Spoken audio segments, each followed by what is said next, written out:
There are two kinds of parents today. Those who are rejecting AI and afraid that it will damage their kids, and those who are ensuring their kids learn how to use it responsibly. The question is, which side are you on? Because right now, tools such as ChatGPT and Gemini are not just answering questions. They are writing code, creating business plans, summarizing textbooks, and even scoring higher than humans in many exams. So if our kids are still spending hours and hours memorizing definitions from a notebook and not doing anything else, we are setting them up for a world that no longer exists. What AI can do today is so much different from what the world we were living in before. Earlier we asked Google's questions like a librarian and we got links. But today when you ask ChatGPT or Gemini, we get either a maths explanation tailored to a 10-year-old or a business idea for a child's hobby. Sometimes we can also get a fully coded prototype of an app, maybe a 3D design for a science project or a personalized career map. Well, we have to understand, AI is not just replacing homework, it's replacing the need for the old kind of homework that we are so used to doing. From learning to content to using the content, your child will not be just competing with the children in the room. Your child will be competing with a machine. And the question is, does your child compete with that or use that machine to do better? The future world our child enters is going to change and changing really fast. So let's fast forward 10 years and see which big shifts are coming. Number one is that jobs move on to skills. AI will replace many tasks, but it will not replace people. But the people without transferable skills, they will get replaced because AI can do those tasks that they are doing currently. Let's take an example. Today, a ChatGPT powered intern can already write emails, pitch decks, captions, create full-blown research. That was probably the amount of work that a full marketing team did in 2010. So jobs are changing to skills. The second shift is that kids of tomorrow will have multiple occupations. No more 25 years in one job with a pension.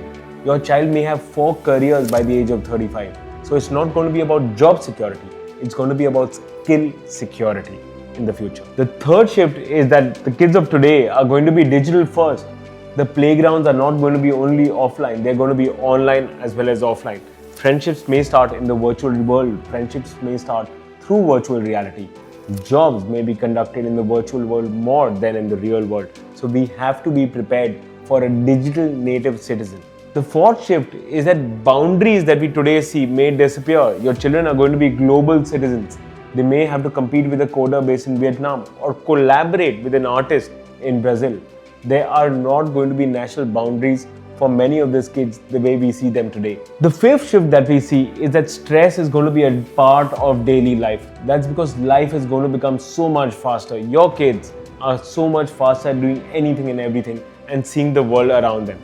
And hence, don't be shocked that if we teach them today the way we taught them in 2005, when they reach 2035, they will be struggling. Remember, confidence. In the age of so much of information, confidence to take a decision is going to be the next superpower. So now that we talk or know about the changes that will happen in the future, the question then is, how should the future of education be to prepare our children for that change? We must understand that the old education system was based on content, testing and results. But the future system needs to be based on curiosity, projects and real world impact that children can make. Understand, AI is the new calculator. Remember, we never tested multiplication by banning calculators. We just started teaching bigger problems. So the question is that in the age of AI, we need to now start seeing bigger problems. And here's how I see it shifting. So here's how I see learning shifting from yesterday to tomorrow. Firstly, yesterday we asked what is the right answer, but tomorrow we are going to ask what is the right question instead of what is the right answer. Kids need to develop the ability to question more for tomorrow. Yesterday was based on rote memory, but tomorrow is going to be based on real world learning and real world making. If you see the classrooms of today and classrooms of yesterday have been full of benches and tables, but many of the classrooms for tomorrow are going to be performance studios. And take the case of music. When we learned music yesterday, we often learned it by practicing or playing with an instructor, learning notes, learning music, and then going back home and practicing. But tomorrow, you will learn to play the music and also perform on stage at the same time. When we go to yesterday, we were studying to pass and perform in exams. But tomorrow, instead of performing in exams, you're going to learn to perform on the stage, perform in real world. When we talk about yesterday, again, all the students in a class followed the same path to the same goal. But when we go to tomorrow, each child will have the ability through the use of data to choose their own learning path. They can choose the pace in various subjects, but they can also choose the end goal of what they would like to learn. And that is when we prepare for the age of AI. So, over time we've seen that AI is going to change the world. We drew a vision for the future. We then drew a vision for schooling in the future. But we must be aware that AI also has its pitfalls. Let's be real, the future isn't all celebration. We will see that more screens come into play. We will observe that there is more loneliness, there is more pressure, there is more comparison. A comparison culture will develop. And you know what? Kids are going to face the brunt of this. Kids will know more facts than us. They will struggle more with their feelings. And the question is, so what must schools do? What must we do for this? We have to ensure we prepare for this by teaching emotional literacy. We must build deeper peer relationships, deeper vertical relationships with our children. We must protect their mental and physical well-being. We have to ensure we create a very strong community for the children so that we can overcome the challenges of tomorrow. We must encourage offline discovery for our children. We must ensure that they get adequate exposure to sunlight, sports, again, services, do things outside, because AI can teach us many things, but it can never teach a child how to be human. The value of the human touch is something that must be felt by the child and not be allowed to remain only in this virtual world that is coming up in front of us.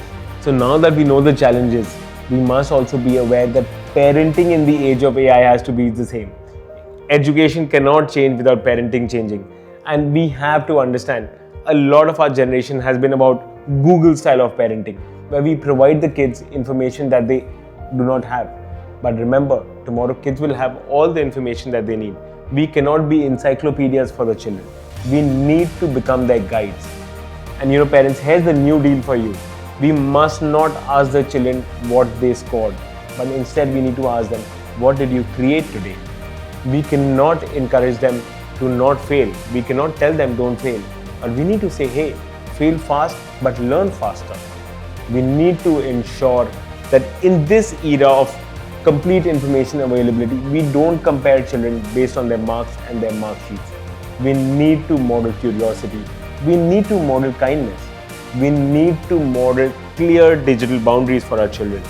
We need to ensure that children follow our example and not only our advice. Because remember, parents, children will follow what you do and not what you speak. Finally, if you've heard me out so far, you must realize and understand my stance. AI is not the enemy. It's our outdated thinking, outdated practices, and outdated education, that is. Let's stop preparing kids for our past and start preparing them for the wonderful and bright future that they can have. A future where creativity beats compliance, where collaboration beats isolation, and where courage beats perfection. Because they must have the courage to explore new boundaries. Again, it's also going to be a future where passion beats percentages, and schools must evolve. Parents must evolve. We have to unlearn, because remember, learning never ends. Sometimes it just begins again and again when we unlearn. Well, this is Unlearn with Ambuj. If you love my episode, please follow me. Let's reimagine the future of education together.